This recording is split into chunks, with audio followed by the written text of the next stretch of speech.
Good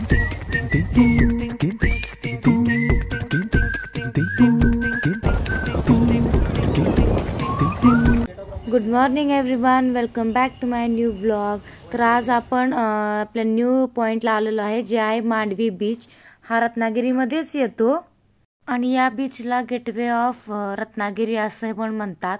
आणि आणखी एक याची विशेषता म्हणजे इथे काळी माती आहे, त्यामुळे याला काळा समुद्र असं पण म्हटलं जातं। हे इथे आल्यावरच मला पण माहीत झालं। असा बराचसा लांब असा इथे पूल आहे मोठा, तिकडे आम्ही चालत चाललोय आणि मग तिकडे शेवटी असं म्हणजे व्ह्यू वगैरे बघायला भेटलं असं। हा पूल थोडासाच उंच आहे, म्हणजे जास्ती पाणी वगैरे आलं तर मग ते पुलावरती येऊन जाईल, पण आता थोडंसं पाणी कमी होतं त्यामुळे आम्ही पुलावरून थोडंसं आतमध्ये चाललोय। इथे आम्ही बीच वगैरे पाहिला, म्हणजे पुलावरून पाहिला, पुढे गेलो, व्ह्यू पाहिला तिथला।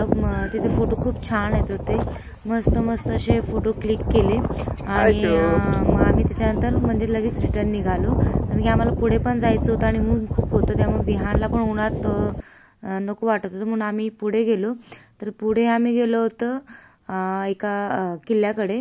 तर तिथे पहिल्यांदा जाता जाताच एक गोळाचं म्हणजे असं तिथे गोळा बनवून देत होते, त्याचं असं एक छोटंसं हॉटेल होतं, म्हणजे ते आम्ही गोळा घेतला होता खायला। पण विहानने असं केलं की मी गोळा खातच होते की त्यानं तो ग्लासच सांडून दिला सगळा, त्यामुळे तो गोळा खाता आला नाही, बरं मला दुसरा गोळा घ्यावा लागला। सोबत लहान बेबी असले की असे प्रसंग तुमच्या आयुष्यात घडणार, त्याच्यासाठी रेडी राहायला सुरुवात करा, कारण की लहान मुलांचं काही सांगता येत नाही, कधी काय करेल आणि एकदम असं क्षणात हे घडून गेलं की मलाही समजलं नाही। त्याच्यानंतर काय मग त्याच्या डॅडीने त्याला उचलून घेतलं, मी टेबल वगैरे क्लीन केला आणि परत दुसरा गोळा घेतला आणि तो खाल्ला। बाहेर खूप ऊन होतं, काहीतरी दुपारचे 1-2 वाजले असतील। त्याच्यानंतर आम्हाला तो जो किल्ला होता तो पण चढून वरती जायचं होतं, त्यामुळे आम्ही पटपट आवरत होतो, पण तेवढ्यात विहाननं सगळं सांडून लेट केला आम्हाला। त्याच्यानंतर तो स्वतःच रडत होता।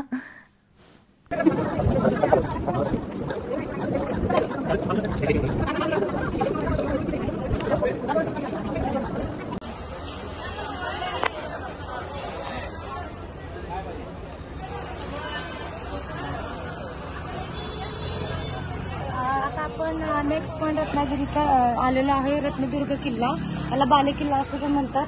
चला मग आपण हा आता किल्ला एक्सप्लोर करूया। आणि आम्ही विहानला घेऊन चाललो, ऊन खूप पडलेलं आहे, खरं तर सायंकाळी किंवा सकाळीच इथे येणं चांगलं होईल, कारण की ऊन खूप आहे इथे। पुण्याला जरी थंडी असली तरी रत्नागिरीमध्ये खूपच ऊन आहे। चला मग आता किल्ल्याच्या आतमध्ये जाऊया आपण। अशी एंट्री आहे मस्तपैकी हत्तीवरती।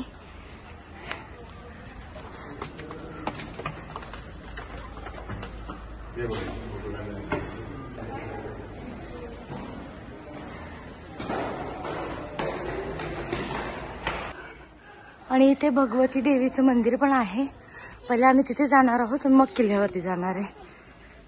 हो, दम खूप भरलाय। हे श्रीदेवी भगवती मंदिर, किल्ले रत्नागिरी।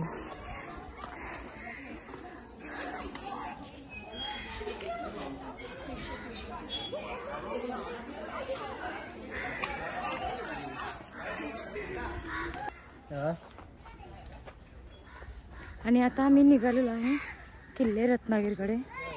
ऊन खूप पडलेलं होतं आणि चालायची अगदीच म्हणजे कॅपॅसिटी काय राहिली नव्हती, पूर्ण एनर्जी डाऊन झाली होती। त्यात विहान पण सोबत होता, त्यामुळे आम्ही जास्ती काही फिरलो नाही आणि एकाच ठिकाणी थांबून म्हणजे थोडंसं पुढे जाऊन एका ठिकाणी थांबलो आणि तिथूनच व्ह्यू कॅप्चर केला। हा जो किल्ला आहे तो रत्नागिरीचा मुख्य म्हणजे आकर्षणाचा असा भाग आहे, कारण की या किल्ल्यातून समुद्रापर्यंत भुयारी मार्ग आहेत। दुसरं म्हणजे तिन्ही बाजूनी किल्ला पाण्याने वेढला आहे आणि तिसरं म्हणजे असं मेन की या किल्ल्याचा आकार घोड्याच्या नालासारखा आहे, त्यामुळं हा आकर्षणाचा महत्त्वाचा पॉइंट आहे। थोडासा किल्ला एक्सप्लोर केल्यानंतर आम्ही लगेच रिटर्न निघालो आणि जाता जाता आम्हाला हे रत्नदुर्ग शिवसृष्टी म्हणून एक ठिकाण आहे, म्हणजे लगेच किल्ल्यावरून खाली आलं आणि रोडला लागलं की लगेच ते आपल्याला लागतं जाता। पहिले आम्हाला समजलं नाही की ते काय आहे, त्यामुळे आम्ही तिथे गेलोच नाही। त्याच्यानंतर मी घरी आल्यानंतर त्याची माहिती पाहिली. तर असं समजलं की ते शिवाजी महाराजांच्या त्यांचं किंवा त्यांच्या मावळ्यांचं वगैरे अशा प्रतिकृती तो उभा केलेले आहेत. त्याच्यानंतर आम्ही जो गणपतीपुळ्याहून गणपती आणला होता तो आमच्या गाडीमध्ये प्रस्थापित केला आणि गणपतीचं नाव घेऊन आमच्या पुढच्या प्रवासाला सुरुवात केली.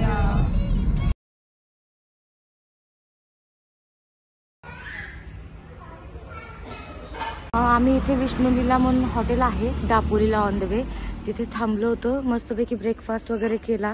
मस्तपैकी ब्रेकफास्ट केला, वडापाव खाल्ला, थोडंसं चायनीज खाल्लं, भूक खूप लागली होती. आणि आता आम्ही निघतो दापोलीला. इथून दापोली एक 60 किलोमीटर बाकी आहे. तिथेच आम्ही तिथे स्टे करणार आहे. दापोलीमध्ये पोहोचलोय आम्ही. जवळजवळ 5 तास गेले. रस्ता खूप खराब होता, खूप टाइम लागला. मला असं वाटतं तेवढ्या वेळात आम्ही पुण्याला पोहोचलो असतो, पण काही ऑप्शन नाही. आता आलोयच तरी इथे एका ठिकाणी स्टे केलाय. एकदम बीचच्या शेजारी आहे. तुम्हाला आवाज पण येत असेल समुद्राच्या पाण्याचा. एकदम बीचच्या जवळ असा स्टे केलाय. बघू आता उद्याचा काय प्लॅन होतो. मॉर्निंगला तर बीच व्ह्यू आहे एकदम मस्तपैकी, तो पाहणार आहे. मग त्याच्यानंतर बघू उद्याचा काय प्लॅन होतो ते. त्याच्यानंतर असा घरगुती असा पापलेट आणि सुरमई ऑर्डर केली होती. म्हणजे ते घरगुतीच बनवून देतात. त्याची चव एक नंबर होती. अगदी हॉटेलला सुद्धा मागे टाकेल अशी होती. नंतर विहान काय इथे त्याची मस्ती चालत होती. विहानला झुला खूप आवडतो, झुला खूप आवडतो. त्याच्यानंतर त्याला इथे असा झुला भेटला होता आणि तो खूप एन्जॉय करत होता. त्याचा पण खाऊ वगैरे सगळा झाला होता. मी त्याला आधीच खाऊ वगैरे चारला होता. त्याच्यानंतर रूमला गेलो आणि दिवसाचा शेवट केला. त्यानंतर दुसऱ्या दिवशी सकाळी पहाटे उठलो होतो, म्हणजे अगदी 7-7:30ला, आणि निघालो होतो बीचकडे. कारण की आम्ही जिथे स्टे केला होता तिथून बीच अगदी 2 मिनिटावर, म्हणजे तुम्हाला दिसतच असेल की एकदम समोरच बीच आहे. म्हटलं नंतर क्राऊड वगैरे यायच्या आधी आपण पण बीचचा आनंद घेऊन येऊया, म्हणून आम्ही निघालो. आम्ही हॉटेल सिद्धकला इथे होमस्टे इथे स्टे केला होता. राहण्याची व घरगुती जेवणाची उत्तम सोय. त्याच प्रकारे त्यांनी आम्हाला रात्री मस्तपैकी फिश आणि व्हेज मध्ये पनीर वगैरे बनवून दिलं होतं. आम्ही इथं एकदम बीच रिसॉर्टला राहिलेलो आहे. एकदम 1 मिनिटाच्या अंतरावर बीच आहे. तुम्ही बघू शकता इथं आम्ही स्टे केलाय आणि इथेच बीच आहे. विहान तिकडे बीचकडे चाललेला डॅडी सोबत. आणि या गावाचं नाव आहे करंजगाव तामस तीर्थ, भंडारवाडा, तालुका दापोली. आम्ही रात्री या लागलो होतो, तिथूनच आम्हाला दापोली लागलं पहिल्यांदा. त्याच्यानंतर हे पुढे म्हणजे दापोली तालुक्यातच आहे हे गाव, पण दापोलीचं थोडंसं पुढं आहे. एकदम बीचला आहे. बीच व्ह्यू भेटतो इथून. हे आमचं ते रिसॉर्ट जे मी तुम्हाला आता व्हिडिओमध्ये दाखवलं होतं ते. असं मस्तपैकी इथे व्ह्यू आहे. चला तर मग बीचकडे जाऊ आता आपण.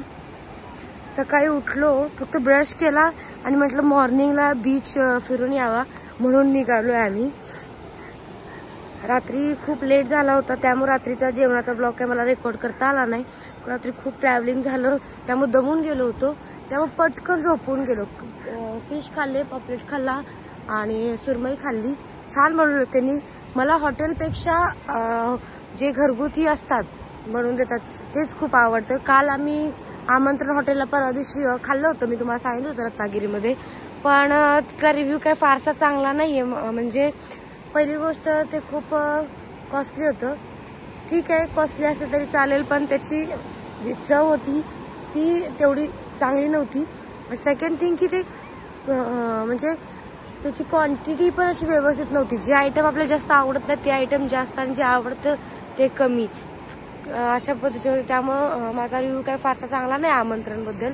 ते आम्ही इंस्टाग्रामवरून पाहिलं होतं, खूप फेमस तो म्हणतो गेलो होतो. तिथे गर्दी खूप होती, खूप म्हणजे खूप गर्दी होती तिथे. पण ते काही आम्हाला एवढं आवडलं नाही. त्याच्यापेक्षा हे होमस्टे होतं, तिथलं फिशही खूप छान होतं आणि जेवणही खूप चांगलं होतं आणि सोयही खूप छान होती. विहान ये डॅडी इकडे दाखवा विहानला. चिऊ कुठे आला तू? बीच कडे. तू बीच एन्जॉय करतो? बीच एन्जॉय करतो तू? कोणीतरी इथे A to Z अल्फाबेट्स लिहिलेत. तुम्ही पण समुद्राकिनारी वगैरे आले की असं करता का? मला कमेंट करून नक्की सांगा. त्यानंतर आम्ही विहान आणि डॅडी त्यांचा क्वालिटी टाइम स्पेंड करतात ते मी ते कॅप्चर करते. आणि त्याच्यानंतर मी बीचवरती वेगवेगळ्या प्रकारचे व्हिडिओज रेकॉर्ड करायचा ट्राय करत होते. कोणता व्हिडिओ छान येईल, कारण की इंस्टाला वगैरे टाकायला मस्त मस्त असे व्हिडिओ बीच व्हिडिओ बनवत होते. खूप सारे व्हिडिओ बनवून झाले आणि आम्ही रिटर्न निघालो. फ्रेश वगैरे झालो आणि पाहतो तर काय मोदक आमची वाट बघत होते. मस्तपैकी कोकणमधले खोबऱ्याचे उकडीचे मोदक होते. ते बघूनच तोंडाला अगदी पाणी सुटलं होतं. मी म्हटलं आपण पण हे मोदक नक्कीच घरी ट्राय करू. तसंही मी आधी एकदा बनवले होते, पण त्याला खूप दिवस झाले होते. म्हटलं पुन्हा एकदा आपण आता त्याची थोडीशी उजळणी झाली आहे तर आपण एकदा आणखी बनवूयाच. तर आम्ही निघालेलो आहे वे टू हरिहरेश्वर.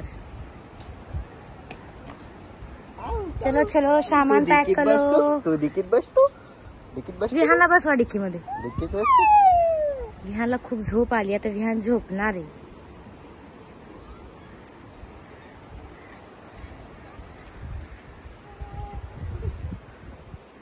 इथे आम्ही निघालो तर खरं, पण जाताना आम्ही रस्ता चुकलो आणि आमची थोडीशी फजिती झाली.